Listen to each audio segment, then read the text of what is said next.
So this webinar series is part of our research development program at the Ethics Lab, where we probe how knowledge from the African humanities could inform how we think about the ethics of new and emerging health technologies.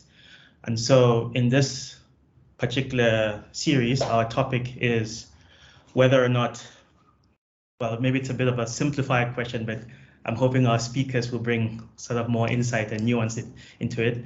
So our question today is, are emerging technologies colonial?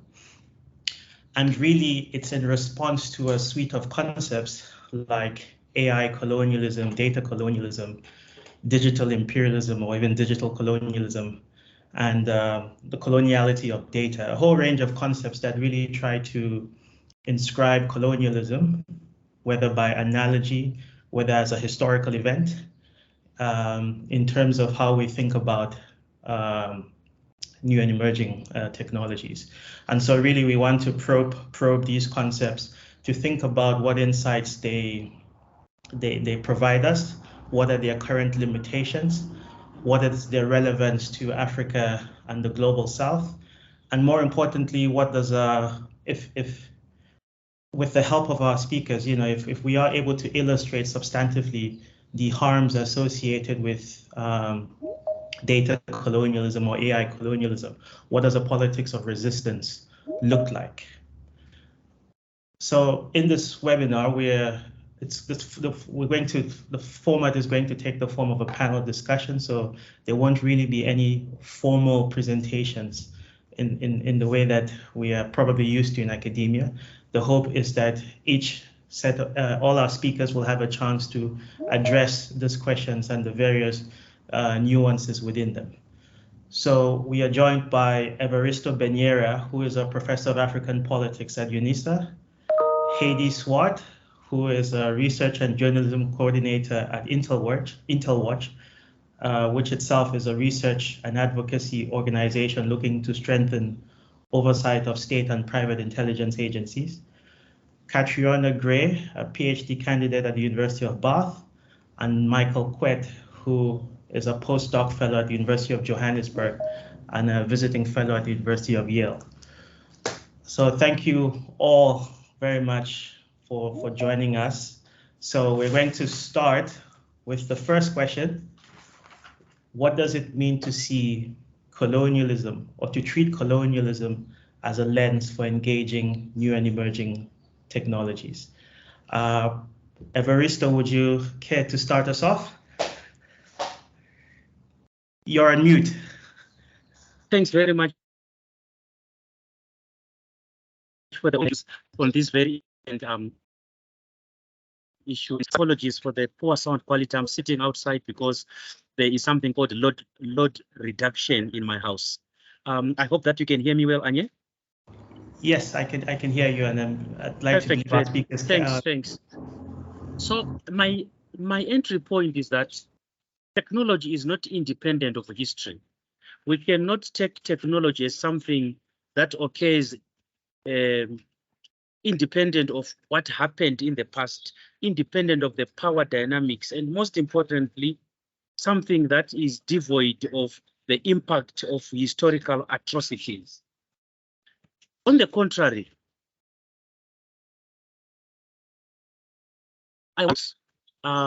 technology is a product of history. And what is history for us in the global South?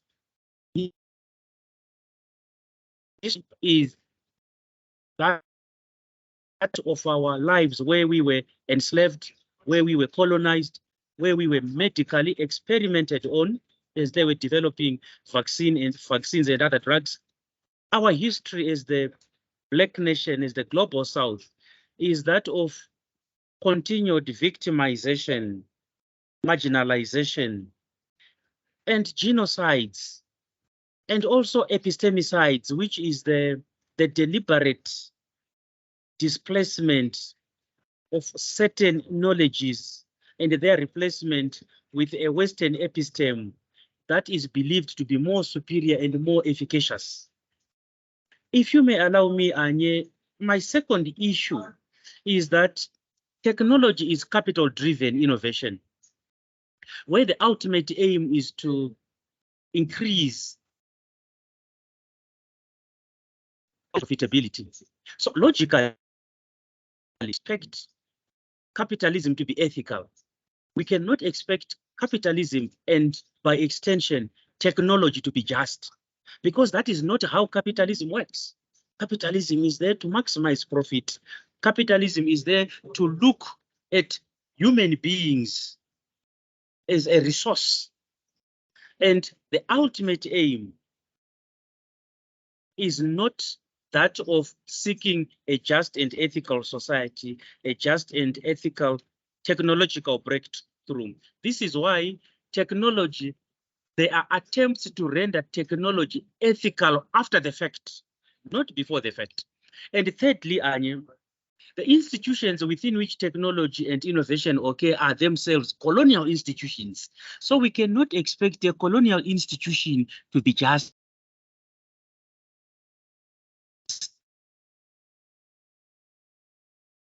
again, to go and look at the very nature of the world today, how it is hierarchized, how the world is sexist, patriarchal, how the world treats the Black nation as the dispensable other, and how within this hierarchized world order, we cannot have a technology developed that is just and ethical. So the world system remains intact unless there is something drastic that happens. And this world system uses what are called world orders as a survival mechanism. And technology, I want to argue, is one of world orders. Because what we are seeing here is the infrastructure of colonialism being efficacious. There are 5 aspects. There are 5 institutions that were the infrastructure of colonialism. Sorry, Everisto, I'm going to interrupt you for a moment, mostly because I don't know if the other participants are experiencing this, but your network is it's a bit difficult to hear you. We're getting you in bits and pieces. So really, I want to do 2 things. One, to see if I get if we can get a sense of what if I can summarize what you've said so far, and then use this as an opportunity to bring some of the other speakers in to give us. Really, I take sort of 2 points, 3 main points that you're making in terms of what do we do when we center colonialism as a lens to engage technology. And I think the 3 points you're making is that firstly, technologies are products of history, and so really what we're trying to do here is center histories of colonialism and the continued, what you said, continued victimization, genocides, and epistemicides, and sort of the violence of colonialism and how it as a historical force that underpins much of technological innovation. It's also, sorry, the participants mute themselves, please.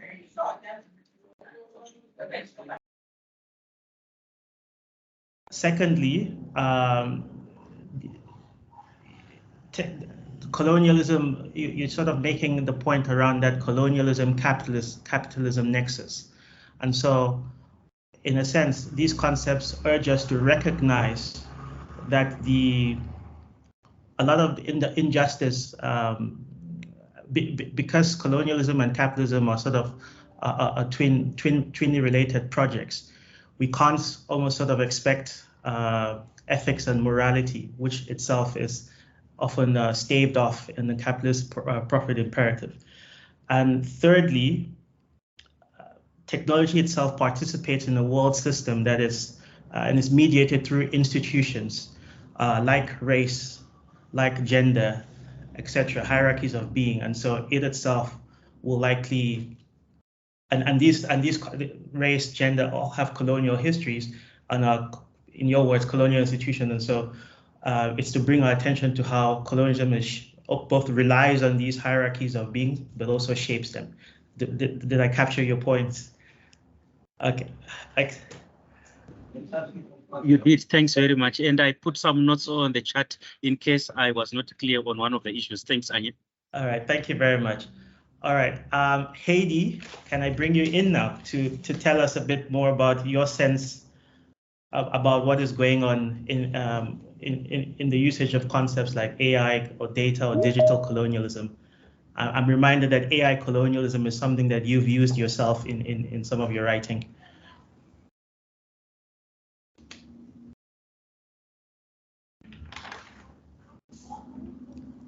Heidi?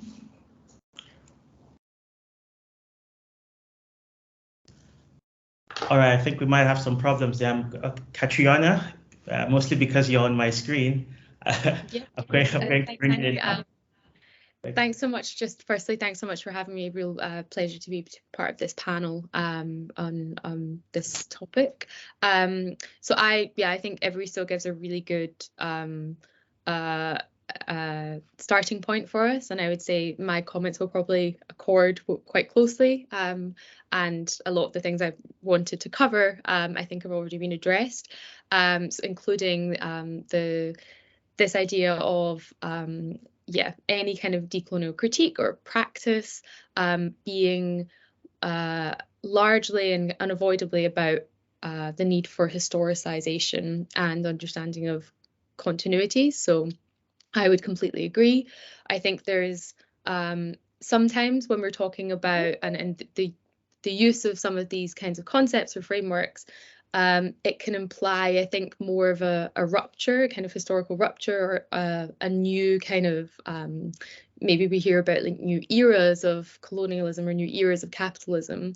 I'm maybe more sort of critical of that, and I think it's more helpful to think about continuities and how the past is always present today. In institutions, in relations of domination, in the very conditions of possibility and conditions of production for technologies generally, but data-driven and AI technologies specifically. So I would think about the conditions of possibility being both epistemological and ontological, so what kind of things we hold there to be and what we think knowledge really is. I study AI technologies, and I think we can think of, we talk about AI as a sort of maybe quite inapt metaphor for this set of technologies, or now mostly machine learning technologies, and it's a bit of a misnomer. But I think we can think of AI as really, in some ways, a complex of metaphors, through which many Eurocentric or Western-centric presuppositions play out. So ideas about what intelligence is would be, a major one, and how the very concept of intelligence is, I think, irredeemably, perhaps, hierarchical and embroiled in relations and ideas of domination. The other ones, our idea of the human is always present when we're thinking about what AI technologies are or could be, and even what we think of the relationship between or technology as a kind of obverse to nature, things that aren't technological. So sometimes we see kind of civilizational kind of discourses and thinking present in techno-solutionist ideas, and these are, I think, increasingly dominant. So an example of this, I don't know if anyone caught I think it was called the Techno Optimist Manifesto that some Silicon Valley investors put out quite recently, about a month ago. But that's really kind of shot through with this kind of civilizational idea about what technology is, and technological advancement as the kind of pinnacle of human achievement, and that's used as a sort of, that's part of this hierarchization of humanity, I think, and that really can't be separated, I think, from colonialism, the conditions of production. So thinking about the various material processes that shape the production of technologies, I think we can't separate them from these histories. So the distribution of resources that are used, that are inputs, labour processes, how work is distributed around the globe, and the various extractive processes that underpin technology production. And I guess it's how technologies articulate with other vectors of oppression as well. So this might include how their decisions to target the use of technologies in particular domains. Globally, we might look at this as taking place in bordering regimes and the governance of mobility and the kind of global containment paradigm. So increasingly, technologies are becoming more to sort of calibrated and deployed in these kinds of contexts. I'll stop there because I think a couple of the things that I touched on, maybe I know others have addressed in their work as well, and may have other points to elaborate on. No, thank you very much. And I think, you know, part of what I appreciate about your answer is I think contemporary relevance that at least some of the way you framed your response is giving to some of these conversations, right? So with a lot of the digital infrastructure and ecosystem, there's a lot of techno-solutionism and optimism as a sort of key narrative around these emerging technologies. And so a concept like data colonialism or AI colonialism is almost like a call for caution, right? Remembering, like you say, that this project of splitting your humanity into different hierarchies as a sort of key marker of the colonial project is something that these technologies tend to reinforce, one, but also more generally, I think, you know, these concepts invite us to think critically around the extent to which colonial emerging technologies are, like you say, vectors of oppression. So thank you. I'm going to bring in Michael now. Michael, could you maybe give thoughts on how you understand the broader describe technology and emerging technology? Sorry, describe colonial understanding emerging technologies. Sure. Can you hear me well? Okay. All right. Well, thank you for having me. So I just want to build on a little bit what the previous two were saying, emphasizing continuities, history, and I want to make this a little bit concrete. If we're looking at something like the topic of digital colonialism, we're looking at there's no such thing as colonialism without colonizers. And so if we're looking at the global digital economy, there's one country and one country only that is wiping the floor with everybody else, and that is the United States. Okay, now that doesn't mean, because there's a lot of talk about China, it doesn't mean China doesn't do grotesque things. We can look at their presence in the Congo, in mining in the Congo, for example.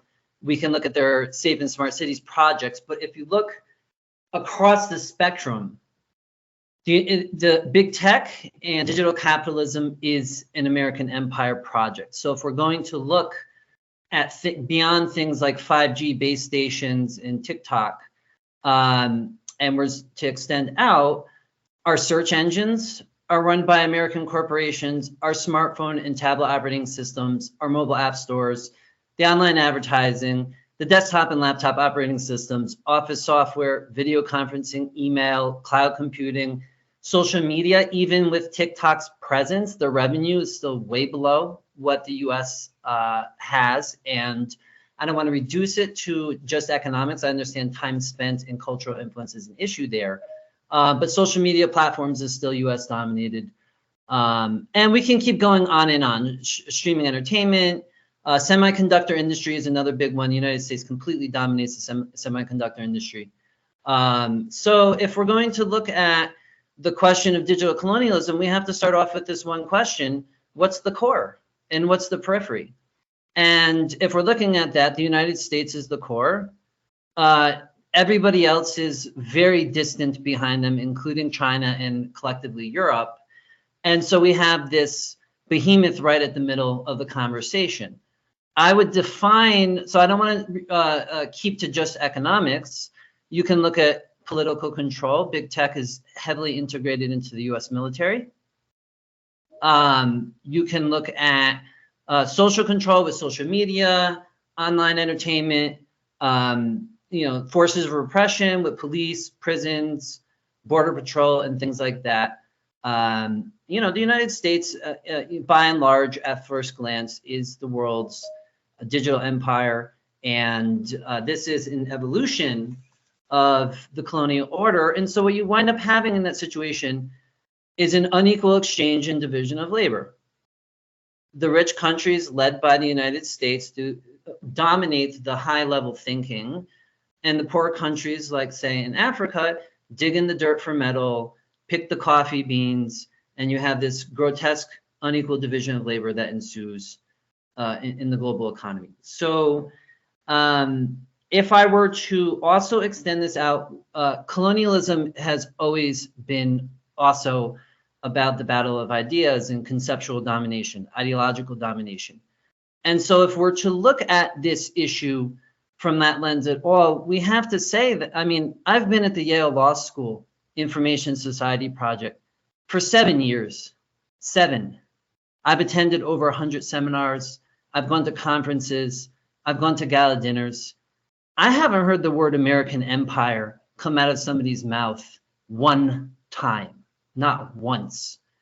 Aside from maybe some of the small people on the side, I do know some good people, at the ISP, and I'm sure at some of these elite institutions, they're there.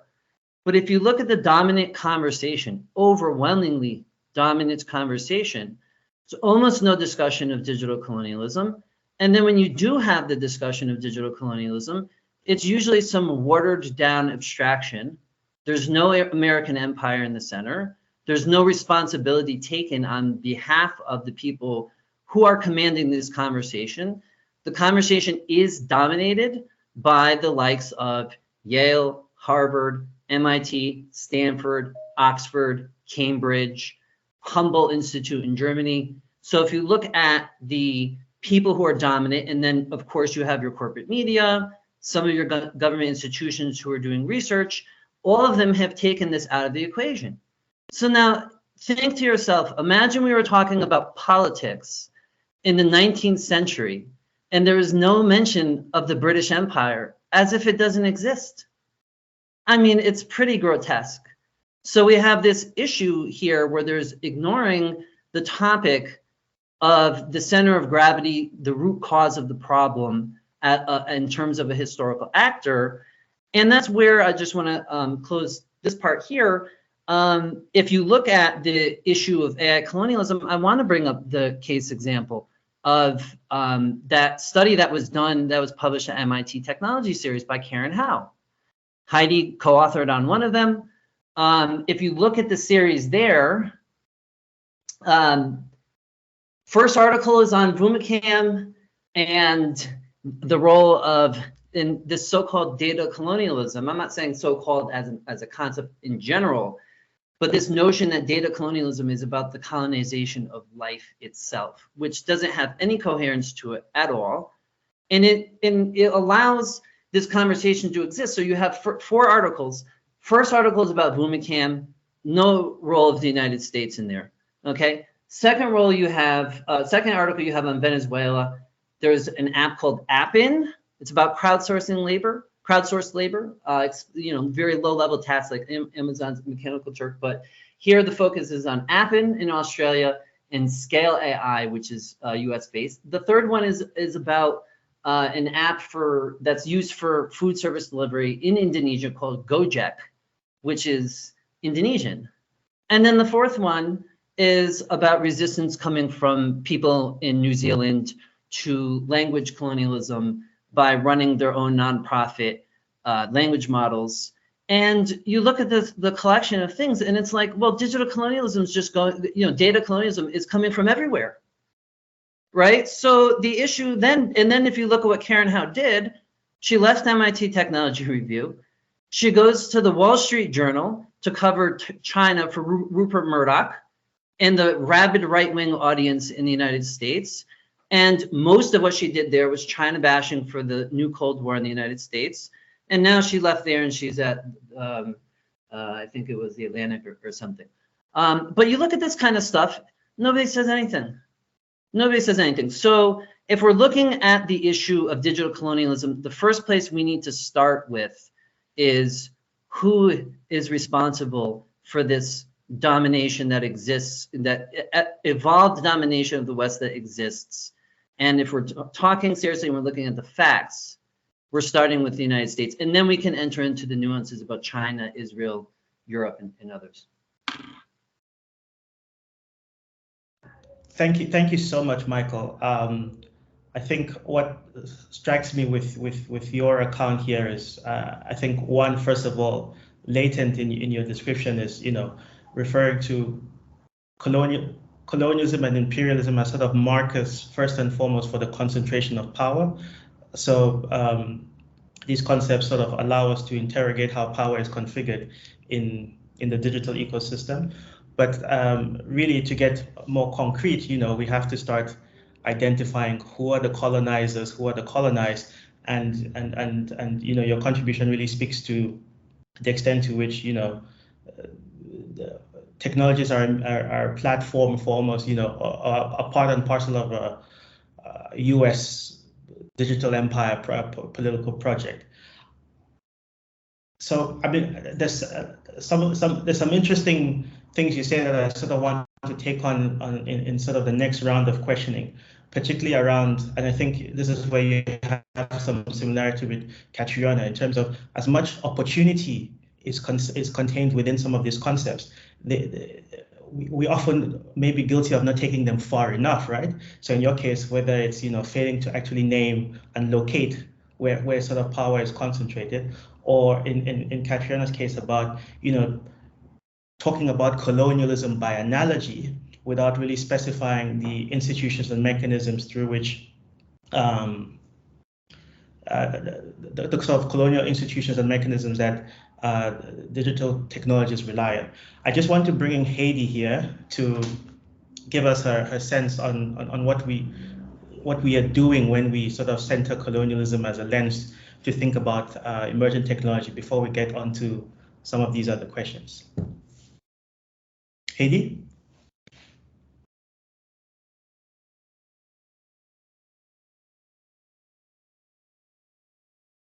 Heidi, I see your hand up, but I don't know if you're on mute or...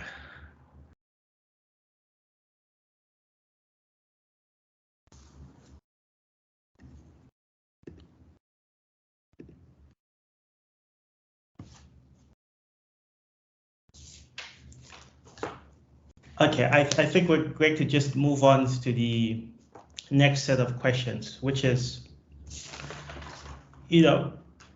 what I think a lot of you so far have sort of made references to some of the things we might want to bring into an analysis that sort of centers colonialism and imperialism. Things like hierarchies of humanity, geopolitical power, and sort of a much broader history of sort of marginalization and sort of core periphery relations in terms of the constitution of the global economy or the global political system. So I guess help us understand how these realities play out. If Michael is saying that there are colonizers and they're the colonized, what does digital imperialism and AI colonialism actually look like, and what is the relevance of this reality for people located in Africa and the global South?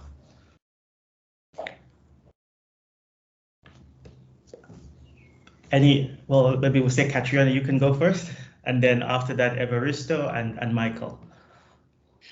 Yeah, thanks, Anu. So yeah, you sort of referred to my take on this, and just in relation to Michael's point, I think I maybe didn't address this exact point in my first response, but just to sort of flag, I guess, for the audience, in my own work, quite similar, I think, to some of what Michael was saying. I'm quite critical of the concept of, some aspects of the concept of data colonialism. And one of the arguments I would make is it's just entirely abstract. So what it does is it abstracts a particular dynamic of extraction, in this case, the extraction of data, from any historical context. And all sorts of things, sort of consequences flow from that abstraction. But one of them is, just as Michael said, the sort of occlusion or the absence of who the agents of colonialism and the beneficiaries of colonialism actually are. And that's a really like important occlusion, I think, if we think about data colonialism as, yeah, somehow everywhere and just kind of coming from all fronts, but we're never actually locating like who really benefits from it, and the core, like core periphery relations, I guess, that's taken this. So just to kind of elaborate on that previous point. So thinking more concretely, I guess, one of the things I wanted to raise today, and because I think it's really important, is to be thinking about what's happening right now in Palestine. And I very much think we can squarely sort of place this lens or this, what we're thinking about today, into that context. And I know many others are. So we're seeing many of the same kind of dynamics of experimentation that I think Everisto mentioned at the very beginning as well. There's a really interesting book called Palestine, I think, Palestine as a Laboratory, and it's about how technologies of occupation are tested on or experimented on in the occupied territories, and how these are effectively exported around the world, by Anthony Lowenstein, I think. And there's other work that's being undertaken right now, and including by the Distributed AI Research Network. So Timnit Gebru and others are very involved in that, and the No Tech for Apartheid campaign. So that's kind of one. Sorry, excuse me. I think one really important setting in which we can see the reality of these many dynamics, these different dynamics, very starkly playing out right now. I wouldn't say I can speak from a position of any position of expertise about African context or even the global South as such. In my own work, what I've tended to be looking at from a more empirical perspective is the governance, what I would call the governance of global mobility. So the migration management, bordering, and how excuse me, data-driven AI technology and other related technologies are deployed to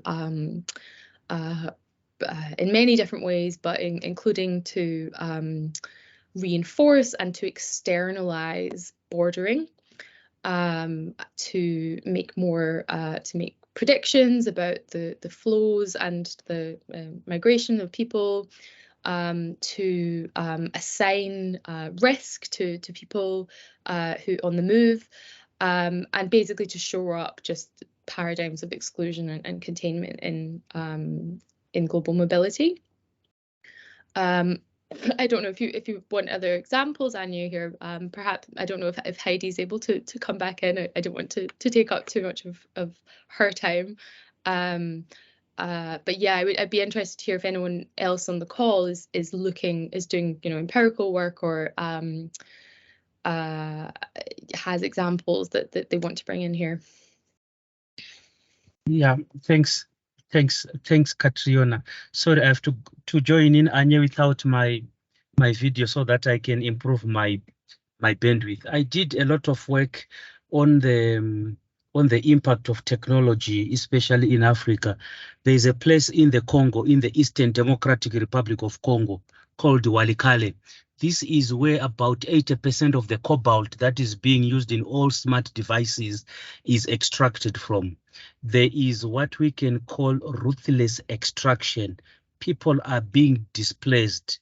And what the mining companies are doing is that they are working in cahoots with the central government in Kinshasa to basically dispossess these people, not just of their minerals or their lands, but even their graves, their history, their heritage. So when we are being told that wind energy is smart energy, solar powers are smart energy, that ion lithium batteries are an alternative smart energy, that is not true given the ruthless nature in which the raw materials that go, the cobalt that goes into those so-called alternative smart energies and smart technologies is being extracted. But let me get to the core of what technology has enabled, especially in the global south. Technology has enabled the dehumanization and the thingification of those in the global south. We see how technology hides culpability. If something happens, you are simply told the system crashed, the system closed. Your name is not there in the system. So we no longer see a human being who is committing an error and who is supposed to apologize. We are now being told it is the fault of the system. This is an old trick, by the way, Anye, that started during the slave trade, where the slave trade was wrongly called the transatlantic slave trade, as if the innocent Atlantic Ocean enslaved anybody. It was never the transatlantic slave trade. It is the European and American slave trade. There is this elite privilege of naming events in a manner that won't implicate you. And this is one of the ways that we see. And another example that I can also give of how the system hides itself is an issue where there's supposed to be a contract between a user and a service provider. You are simply instructed to tick the terms and conditions. You cannot negotiate those terms and conditions, whether you want to download and use a social media app or a program or whatever. You have to tick that box that says terms and conditions. If you don't tick it, you don't have access to that app. So this is another way of misrepresenting the legal concept of a contract, because now when I've taken a photograph with me and Anye, I share it on WhatsApp. Technically, legally, that photograph no longer belongs to me and or Anye. It now belongs to WhatsApp. And nobody has the power to negotiate the contracts when we are using these so-called smart apps. Then there is the issue of extraction and destruction and misrepresentation. Not only the extraction of resources from Walikale in the Congo or from my native Zimbabwe. It is the destruction of the environment. It is the destruction of alternative knowledge systems. And it is the misrepresentation of the consent of those that are affected. There is something that is called constructed consent, where you are just gathered as a village. Something is read, the village man tells you to sign, you sign, and then you have agreed. So there is a lot of misrepresentation that also goes on. Technology also enables the usurping of both the individual and the state sovereignty. There are more people using a smart app, a smart device such as Samsung than people in any country. So that gives Samsung as a tech company so much power over national governments. This is what I mean when I say the usurping of individual sovereignties. Imagine, Anye, they've got our fingerprints, our biodata, they've got our faces because we do the facial recognition when we are opening these apps. They've got our physical addresses because we must record these devices. So this emerging tech oligarchy has become omnipowerful. They are more powerful than any government, and there is a fear there that their powers, if they continue to grow like this, they will be a law unto themselves. Then the Sorry, deepening and I'm going to now bring in Michael, just so that we can also at some point get to the third question and hopefully and also open up the conversation to the rest of the audience. Thank you, Michael. Okay, so I'll just try to be short here so that we can keep it moving. Catriona brought up Israel and 100%. We need to add to that, though, that Israel is completely dependent upon the United States. As soon as the United States cuts out its investment into its tech sector, and as soon as the United States cuts off the military aid, the game is over. So Israel is completely dependent upon the United States, and the United States can turn to Israel and its allies and say, stop, and they stop. And that's well documented too, that there have been incidences of that. If you look in, for example, at Norman Finkelstein's work and those of others. One of the concerns I have with some of the groups, despite good intentions, is that there is with this kind of no tech for apartheid campaign. I mean, no tech for apartheid came out of Amazon and Google workers. And Amazon and Google workers are coding for empires. So there's this kind of false premise that, yeah, if you pull your services out of, out of Israel so that they're not providing their government and defense establishment with cloud-based services, but it's kind of like, it's not simultaneously being said, but these are imperialist corporations that they have. I mean, if these are modern day East India companies, why should there be a cloud center from Microsoft being opened up in Cape Town and in Johannesburg? And these workers can't oppose that. So nobody has complicated that issue, right? So it's a real problem. And if you look at, remember with Timnit Gebru, Timnit came, first as a Microsoft postdoc researcher and became the poster child for Microsoft's supposed anti-racism while keeping quiet about everything else that they do in that space. I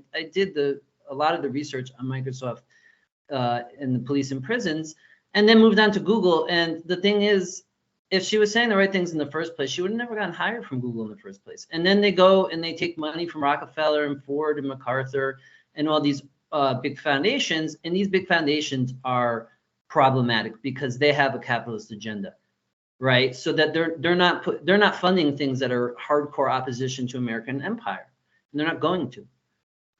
So just a couple things.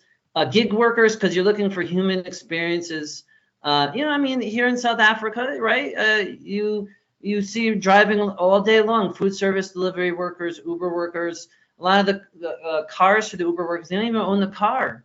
And they're making dirt cheap. I mean, it's unbelievable how cheap the labor is down here for that. So there's plenty of examples that are there, and some of them have been mentioned. I won't go through them. So we'll just leave it there, and then we can return to other things. Yeah. Thanks, Michael. I just want to check again if Heidi is with us. Otherwise, I think I might summarize what I'm getting from this second sort of round of questions, and then we can move on to the third. So Heidi, are you there?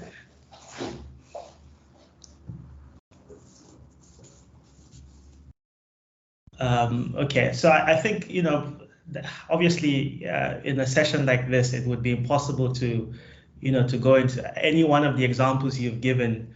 Sort of requires their own seminar, their own sort of separate conversation. But I think, if I'm imagining that there's many of us who are not familiar with some of these concepts, but nonetheless have an interest in critical theory and social justice issues more generally in our various domains, I think, you've done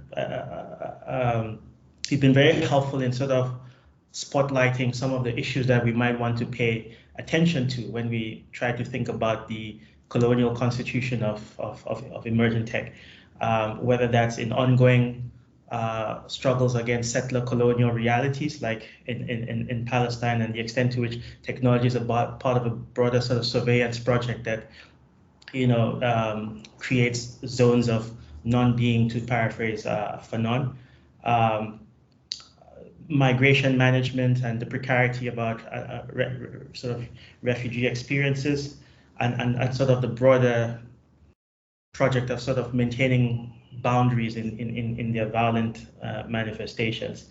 And I think broadly, you know, a lot of what you're also describing hit on this principle of autonomy, whether we think about it in terms of individual sovereignty and sort of what we give away in the context of an exchange with this concentration of power in various companies, but also national sovereignty and the extent to which, you know, there is a concentration of power in tech companies that sort of rivals the state as a kind of buffer for. I mean, it's not the only institution that can serve that purpose of protecting us from the arbitrary excesses of the market, but at least people tend to hope that it would play that role. So I guess, you know, if this is what, you know, colonial and imperial data relations look like, ruthless extraction, capitalist extraction, dispossession, how might we begin to resist that? What are some of the ways in which resistance is already ongoing, and what sort of lessons from the present or history can we sort of draw on in terms of thinking further about these concepts, but also actualizing a politics of resistance to the kind of social order that they create? Maybe we start with you, Michael. Okay. All right. So, well, I mean, I think there's a lot of things that are at our disposal right now, and then there are other things that are going to require very strong social movements. So the things that are at our disposal, I've published about here for the Right to Know campaign activist group in a little booklet / guide called People's Tech for People's Power. And I run through a lot of solutions about things we can do with free and open source software and free and open source software powered decentralization solutions that we have out there. So just to name a few, not everything is equally as easy to do, but you could use the Linux operating system. That's been done. I have an article at IT for Change on this. That was done in Kerala, India, which is poorer than South Africa. And they've been running all free and open source software in their education sector for about 20 years. So if it could be done there, it could be done pretty much anywhere. So you can have a Linux free and open source software operating system. You can have LibreOffice for your office productivity software. You could use Signal, but one of the things Signal does is it does vendor lock-in. So there's some other solutions out there that are a little better for chat apps, but easy starting places, Signal, you know, to cut out WhatsApp. And, you know, there's if you look at the guide, there's tons of things that you can do right now with making just different software choices. I don't think that that's enough to, you know, it's things that we can encourage other people to do and then put pressure on policymakers to start making changes to mandate some of these solutions. That's what they did in Kerala. They mandated free and open source software. In South Africa, there's a free and open source software policy preference, but nothing was really ever implemented because it's just a preference. And the power of Microsoft and these other companies down here pretty much precludes the possibility that that's going to happen. So, you know, that's, I mean, I have an article out called the Digital Tech Deal, and then there's a short version of it called Digital Eco-Socialism, which was published at the Transnational Institute. And it's one thing we didn't really get to, but this is also very environmentally unsustainable. So we can, you know, there's 10 points in there. I'm not going to run through all of them, but the starting point is to make sure that all the technology that we're using falls in line with planetary boundaries. And I talk about that from a degrowth-based perspective, because if you look at the science, it's not just that we're emitting too many fossil fuels, it's that humanity is using too many resources. And if you have to reduce and cap aggregate resource use, then you have a maldistribution problem, which means basically the rich and to some extent the middle classes, westernized middle classes, Western middle classes are eating way too much of the finite resources, and they have built their societies up on the basis of that. So we need a mass redistribution of wealth and income. Now, that sounds like pie in the sky, but remember one thing with the environment. Thinking that you can continue to abuse Mother Nature at the rate we're doing it is really the thing that is pie in the sky. And so we're in a tough situation right now. So what we need to start doing is start breaking down these big tech corporations in the digital capitalism and colonialism, and to start to socialize or collectivize, whatever word you want to use, put into the hands of collective ownership and build systems that don't concentrate wealth and power. And that's going to require an enormous effort. I think that digital justice, so I mentioned free and open source software, decentralization, banning advertising. There's all sorts of things that we can do, forced advertising. You can find it in the articles. But I think the digital justice movement needs to start making friends with the environmental justice movement and other movements as well, and doing this from the bottom up. Because I started off talking about this tech quote unquote left that is out there, the Zuboffs, the Yales and the Harvards, all these kinds of intellectuals that dominate the conversation. They're a problem. And so basically we have to build a counter narrative, counter networks. That requires institutional change. Yale Law School has $1 billion endowment fund, $1 billion, just the law school. And I go back to the United States and I walk into that room and it's like people who live in a bubble within a bubble. And then you're down here in South Africa, right? It's not everybody. Like I have some pals in the ISP who get it, right? But then I'm in South Africa. I go to Fort Hare, I go to Walter Sisulu University, and they don't even have toilet paper, right? So the people who are in charge of the conversation now, who are the agenda setters, we need to start challenging them, because we're not going to get anything done without education. And then from the bottom up, we have to start joining hands with other radical social justice movements, especially the environmental movement, because everything as a 21st century animal on this planet, everything starts with making sure that all activity we do as humans is not going to destroy our one and only habitat. So I think that's a good starting place as to what we could do. Thanks, Michael. Everisto, what would the politics of resistance entail for you? For me, the politics of resistance mean two things, and I promise this time I will be brief. The first one is active citizenry, to tell our people that it is in their best interest to take charge of what is happening now. So we need to gather the critical masses. We need to have active citizens participating even in elections, even in town hall meetings. So this is something that we have to work on, to get our people to gather together and discuss these issues and lay out their priorities, their fears and their challenges. And the second issue after active citizenry is really for us, like what Michael was saying, for us to enter their spaces. We should not wait for the influential people, for the tech oligarchy, for the digital colonizers to invite us into their spaces. In fact, we must practice what is called epistemic disobedience. We must get crash into their conferences, into their rooms, into their spaces, and then we put our cross our side of the stories. They have to see us, they have to hear us. And for me, this is what the politics of resistance mean: making ourselves seen, making ourselves having and believing that we are not substandard, we are not second-class citizens on this earth, and most importantly, believing in the Ubuntu philosophy that humanity is indivisible. So they do the wrong thing, we suffer the consequences, but the world sinks together because we've got one universe, one earth, and one humanity. Anya, thanks. Thank you, Everisto. And Catriona?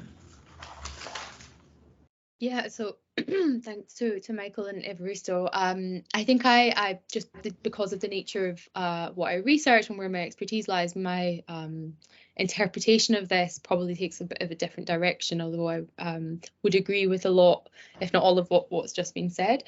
So one of the things that I look at in my research is regulatory policy or regulatory governance of AI technologies. So we're now, everyone may have heard about different initiatives around the world around efforts to regulate AI technologies, both at local levels, at regional, various different regional initiatives, and now at the global level, including through the UN system. And there's sorts of questions around what that might look like and the kinds of modalities and venues for that. So from thinking about resistance, I'm interested in then what the kind of policy nexus is, and what role there might be, if any, or what opportunities there might be for those of us who are concerned with more radical social transformations, and whether that's even worthwhile, really, to which of these kinds of policy levels of policy making are worth engaging with, really. So I would say, that there are opportunities there potentially. It's not just there's many different dimensions to it. I think we can say there's a kind of systematic exclusion, at least, of civil society in AI policy making. So we see that in the settings that I study anyway. So the European Union, the Council of Europe, they have a treaty making process underway, which, like other Council of Europe treaty projects, can be kind of ratified. The treaties can be ratified by countries outside of Europe as well. So it has global potential global applicability. But the decision makers and the processes of drafting it are entirely within Europe and within kind of European circuits of knowledge and representation. So there's huge problems there, I think, and there's been moves by states to basically just exclude civil society organizations even from policy making. So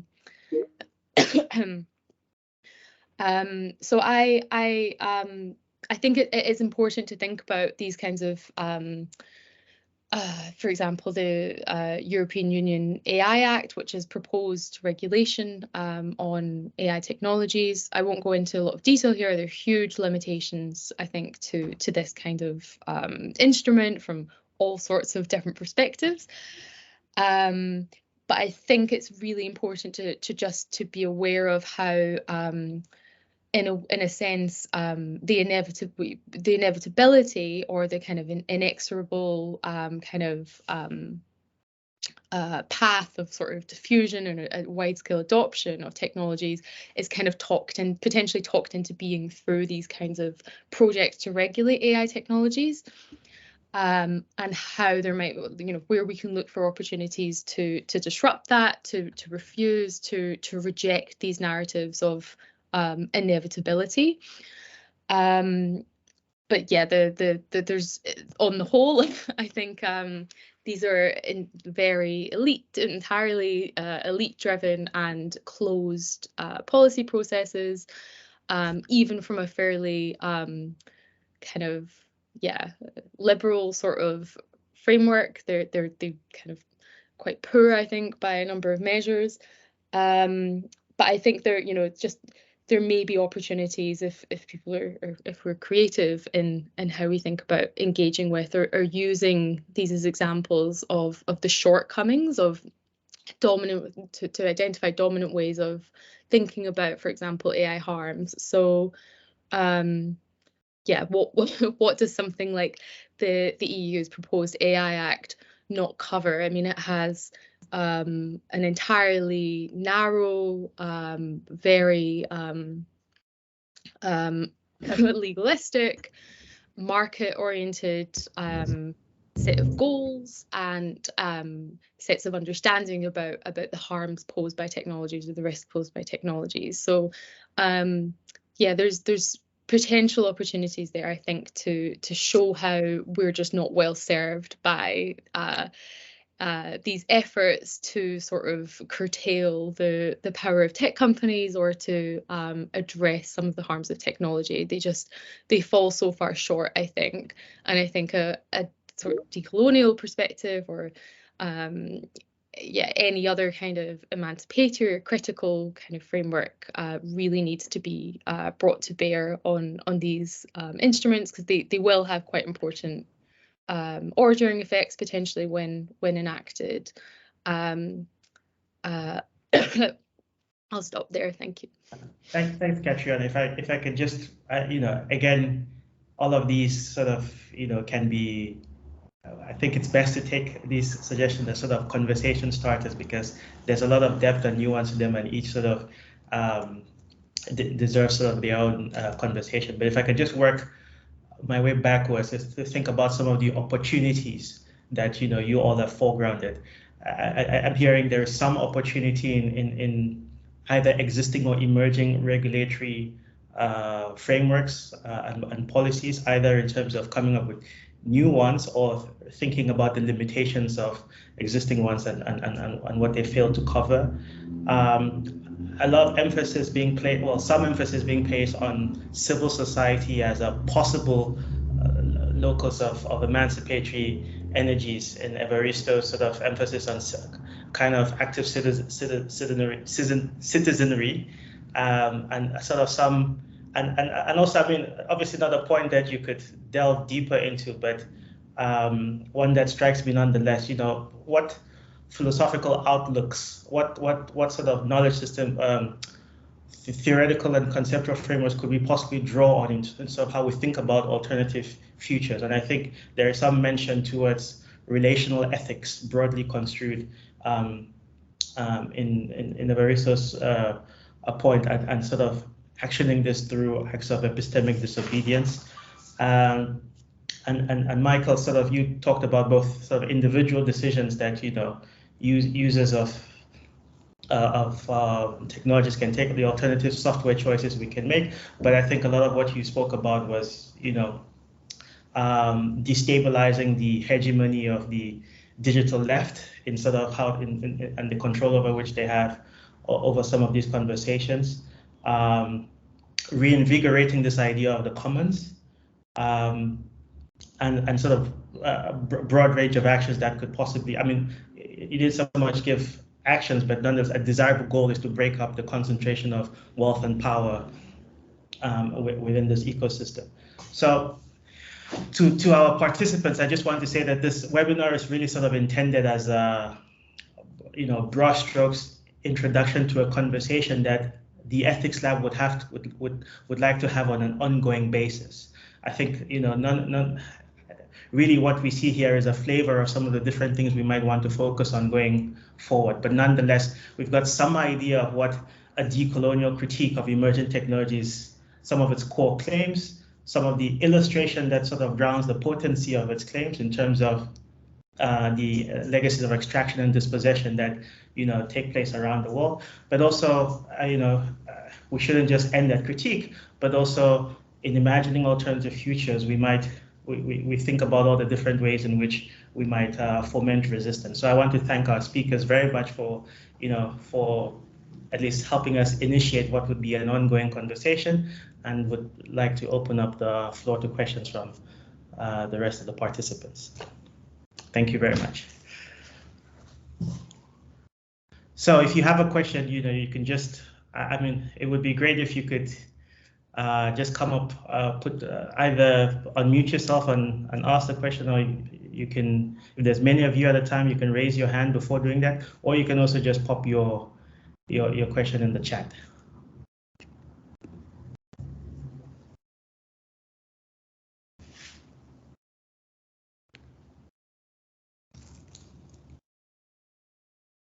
Anyone?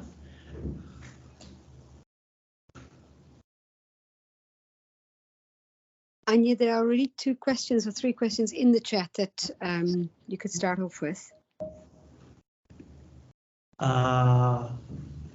Yes, I can't see them at the, okay, let's see.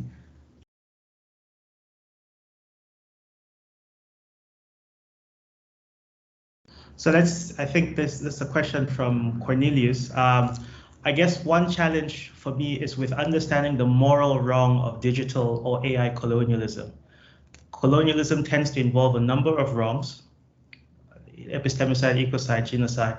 What moral wrong ought to be the focus of the politics of resistance, and where should that discussion be had?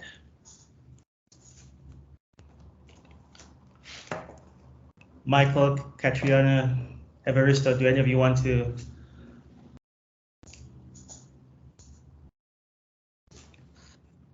I'll take it if nobody else is. Okay. Well, I mean, look, Everisto brought up the situation in the Congo, right? I mean, we're talking about people who are making $1 to $2 a day sometimes, a maximum wage there or income there of $7 to $8 a day.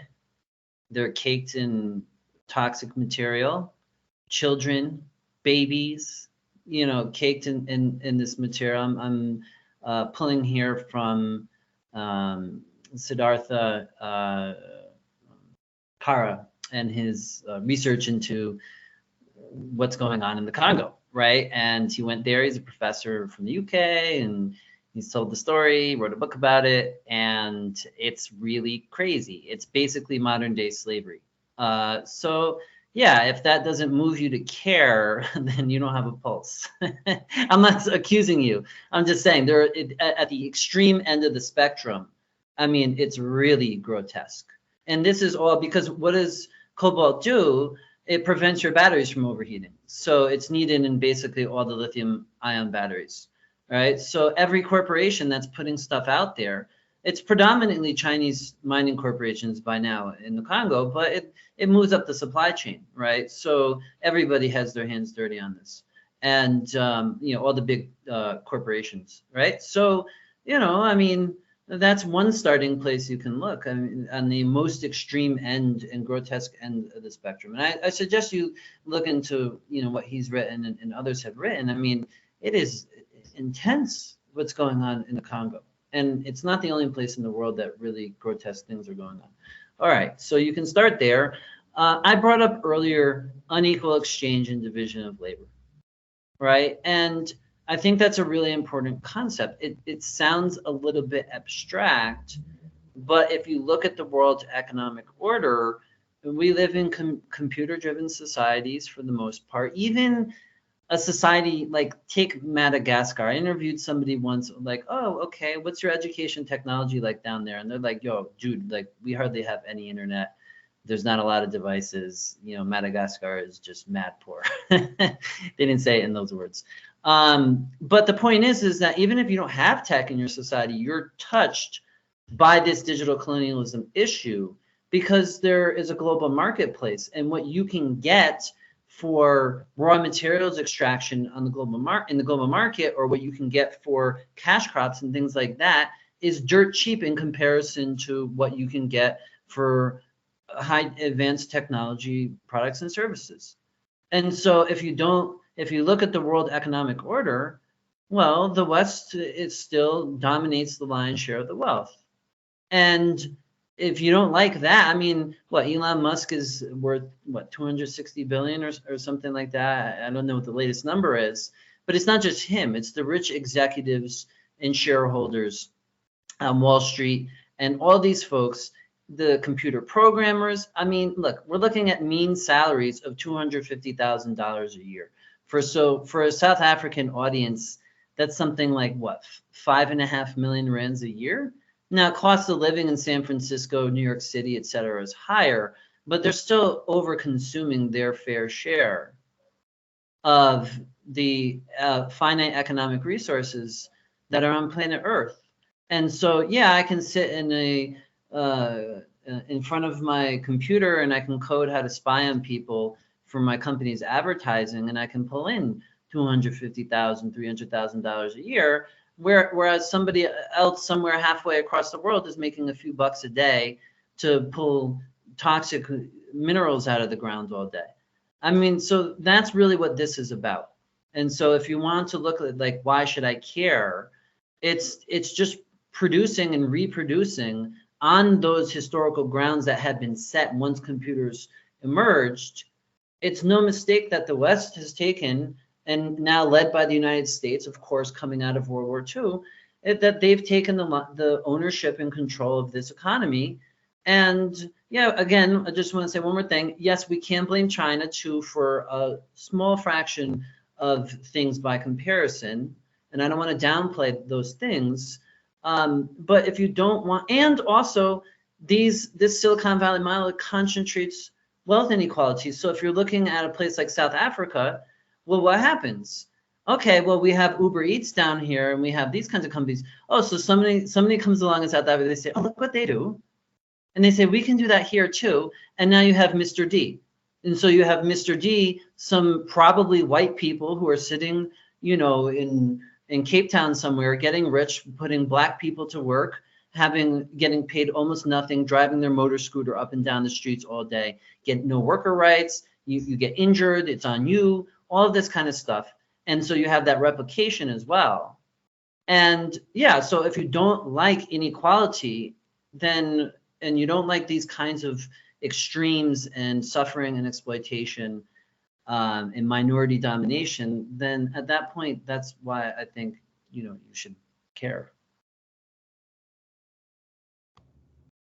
I just want to say that I mean, knowing Cornelius, I don't think, and I know you didn't mean it that way, I don't think it's a case of not caring. I think probably just imagining that there is resistance will inevitably entail a multi-pronged approach, right? And so there'll be, if you listen to different people, you hear different points of emphasis.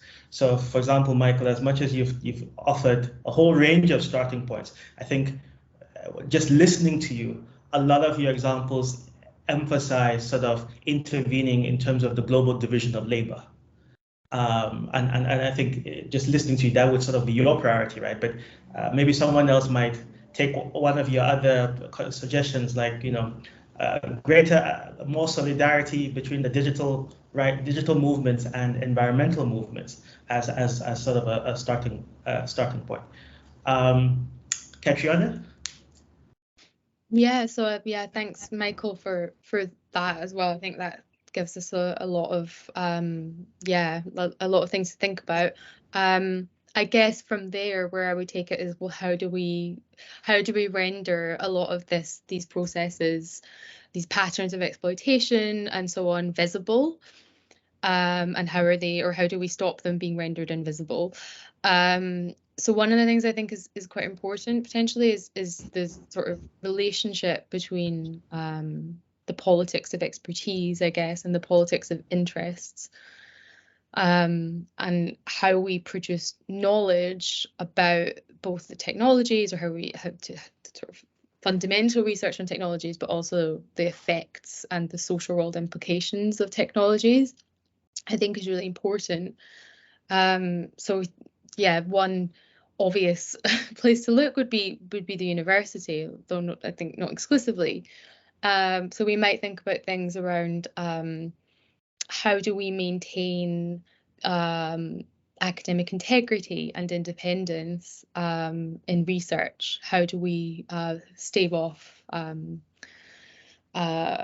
interference by these tech companies who also now fulfill kind of para-academic functions as well? So you see, yeah, Michael, I think, alluded to in a previous answer when we were talking about the No Tech for Apartheid campaign and associations with these tech companies. I think you used the phrase coding for empire. We see like tech companies kind of steering the conversation, or kind of taking the wheel on a lot of really important things about the effects of technologies. And universities, even well-resourced, powerful institutions in what we might call the global north, or in the UK where I'm based, for example, aren't even well placed to compete with that, I think, in some sense. So there's also questions about who's given status, expertise, who's kind of positioned as an expert on, say, AI. I think there's sort of, there could be a lot of good analysis done on that, probably looking at like not just who's giving kind of media coverage and platforms, but in these more institutionalized sorts of groupings and things like the going back to policy, like expert groups that are convened by like UN bodies or like the EU or by governments.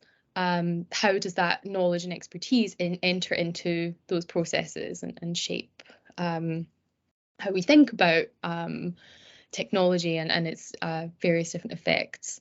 There's massive resource inequalities between research institutes and universities and the private sector, but we're also having to contend, I think, with increasingly restrictive and censorious environments, I think. So even talking about or naming a lot of what we've been talking about today is, in the UK anyway, and in the US, the academic freedom is something that I think is increasingly under threat.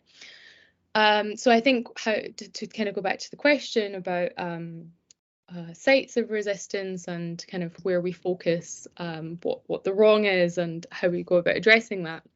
I think it's really important to think about, well, who's getting to produce the knowledge and the visibility, and like to paint the picture of what's actually going on in the first place. Thanks, Catriona. And I mean, I don't know if this was conscious on your end, but I think, almost assuming that you're speaking to fellow academics here, I think, the extent to which you pitched your response as a kind of, at least you considered the possibility of a kind of academic activism and the constraints of that as well, right? In terms of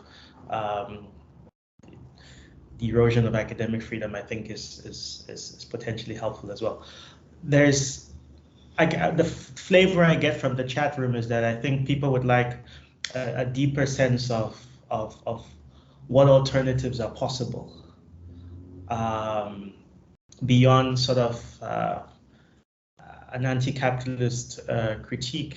I mean, at least that's the sense I get, particularly recognizing the privilege we have to be able to have this conversation when there's others who sort of, given the precarity with which they experience, these colonial data relations, can't afford to have them. So to the extent that we are privileged to have these conversations, I think there's a desire for a bit more specificity within the constraints of time to sort of paint a picture of what are the alternatives that we are looking to foreground in this conversation. So maybe I can bring Everisto. Yes, Anya, thanks very much. For me, I think we should not rush into action, because if we rush into action, we risk reproducing the same inequalities, the same misrepresentations, and the same marginalizations. When I went to the Congo for the first time, I was shocked by what I saw. In my mind, I'd convinced myself that I knew exactly how the extraction industry works. I thought I knew the kind of marginalization and suffering that the people of the Eastern Congo were going through, given that there are always perpetual wars, and one wonders, why can't these people just opt for peace? So the reason why I am saying let's pause to move into action, but let's dig deeper, understanding the nature, the magnitude, and the big creature that we are dealing with. Because like at one leg, the other legs will continue moving. We think, it is this leg. Let's look at how many legs this thing have, so that when we come together again at a meeting like this, we are all speaking from the same proverbial page. My edge, Anye, is that let's understand data colonialism so that when we talk about the evils of data colonialism, the economic injustices, the imbalances of power that are there, when a rare earth mineral has been discovered in my native Zimbabwe, the government does not consult the locals. The government simply do what it desires. So as long as we don't have just and ethical leaders in Africa, again, we tend to be moving in circles because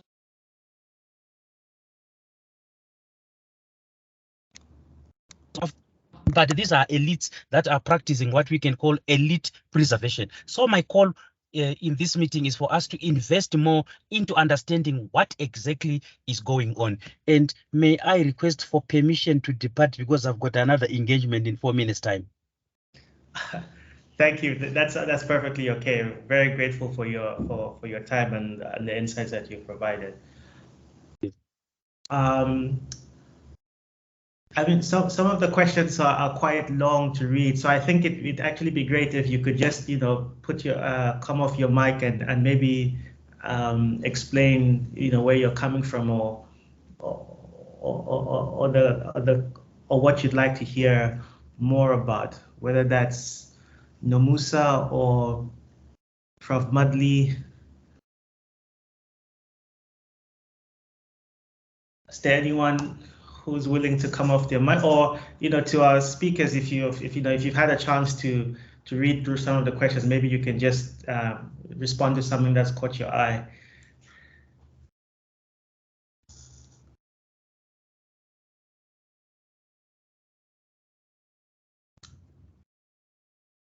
Oh, apparently the mics are disabled. Let me.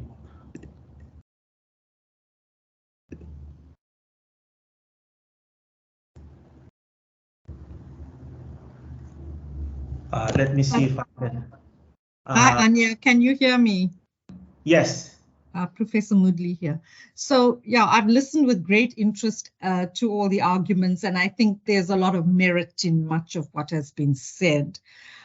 But the question is that we need to, what's the implementation value of all this argumentation? The digital technology has been around for a long time, since there's nothing new about AI. It's been around since the 1950s already. Digital technology has been embraced around the world, including in many low and middle income countries. I visited Pakistan about a month ago, and they had robotic surgery in some of their hospitals. So like we have in South Africa, in our public hospitals, we already have robotic technology and robotic surgery. And, these are public health services. So, the power of digital technology must not be underestimated. The benefit to many people is enormous. There are many challenges. There are many ethics and legal concerns, without a doubt. But it's important to improve, literacy and engagement with the public, because we really need, for more people to better understand digital technology, to participate more actively, and for us to compete. I mean, you mentioned the Massachusetts Institute of Technology. Everybody talks about MIT. There's the Indian Institute of Technology, equally amazing as an institution. Their graduates are sought all over the world. So this is how we need to empower ourselves. I think this, one becomes exhausted about listening to the victim mentality that is often used in arguments. And I think, we had the same discussion with pharmaceuticals, with vaccines recently. What is Africa doing for itself? And we need to know how do we empower ourselves as a continent to become global players. Thank you. Thank you very much.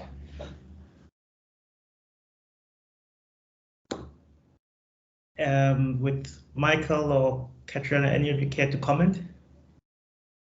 No, I would just I'd offer actually this time if anyone else wants to add a thought or a reflection or something else, because I think that was a really insightful and useful comment.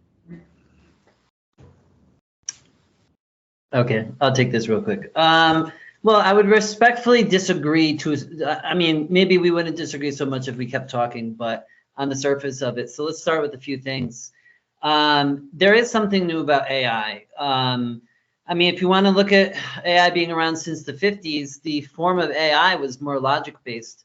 So now you're looking at Chomsky and Marvin Minsky and a different way of doing AI.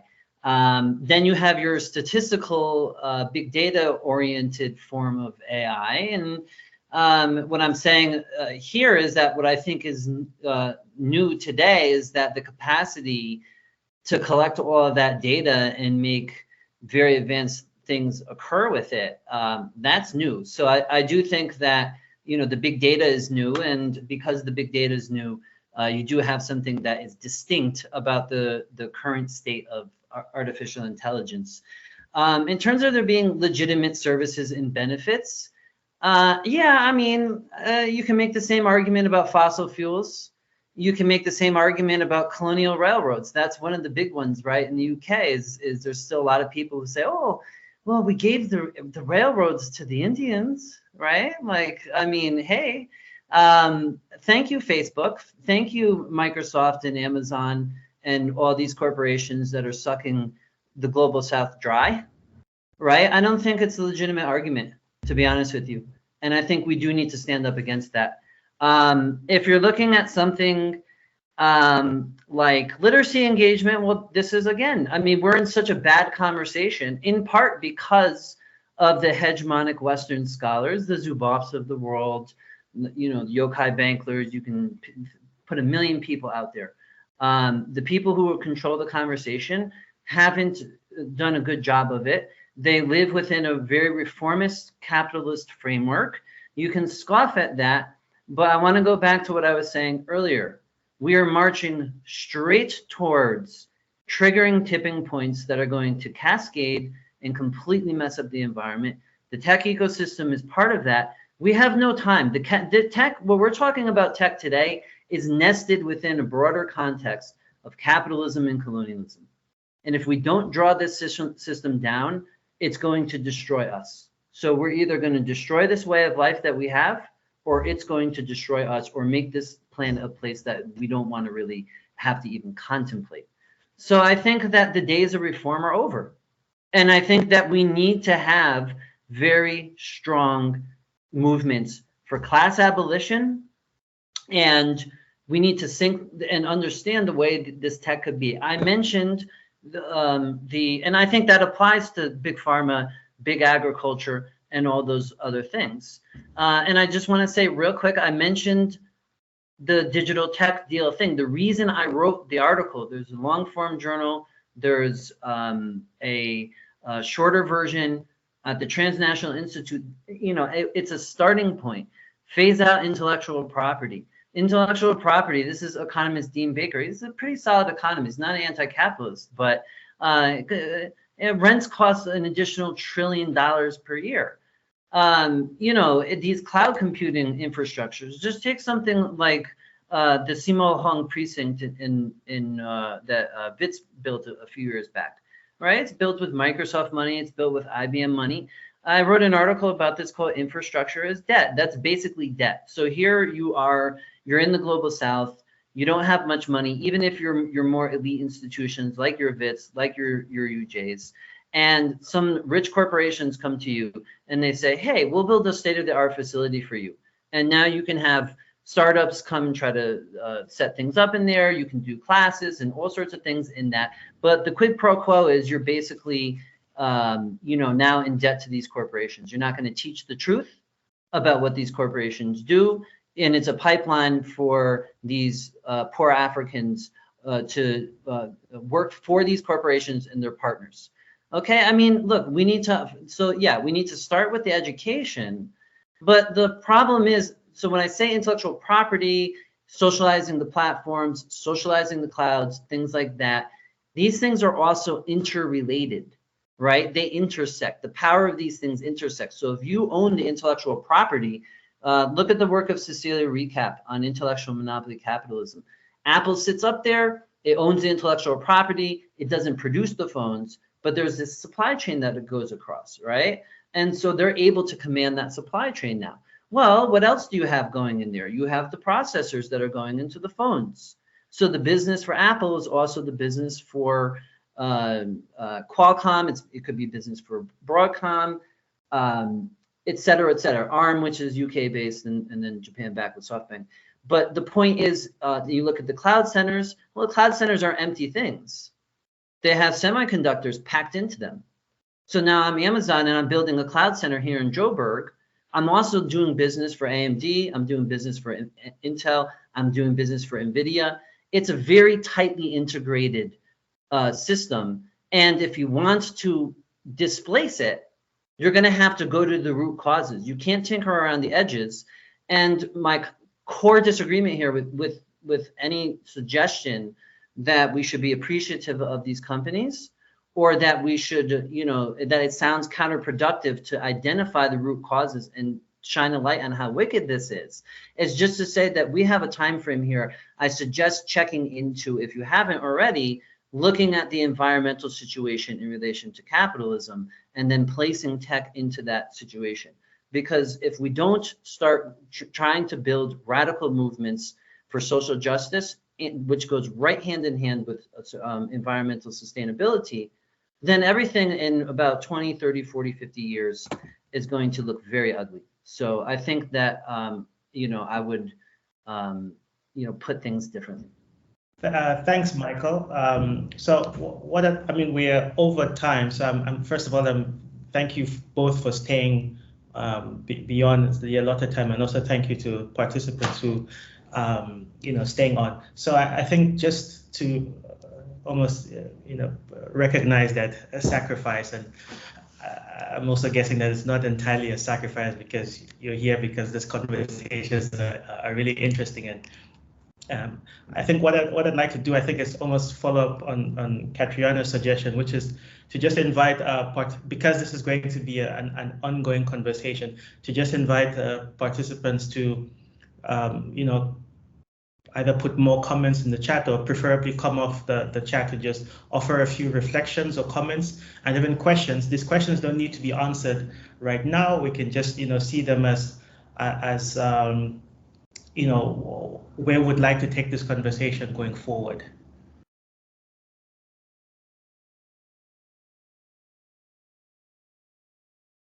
So to the audience, you know, you're welcome to keep putting your thoughts in the chat box, but it'd be great if you could just come off your speaker or come off your mic to be able to just offer a few reflections, comments, or questions. Anyone? I noticed as soon as I said that, people started leaving the call altogether.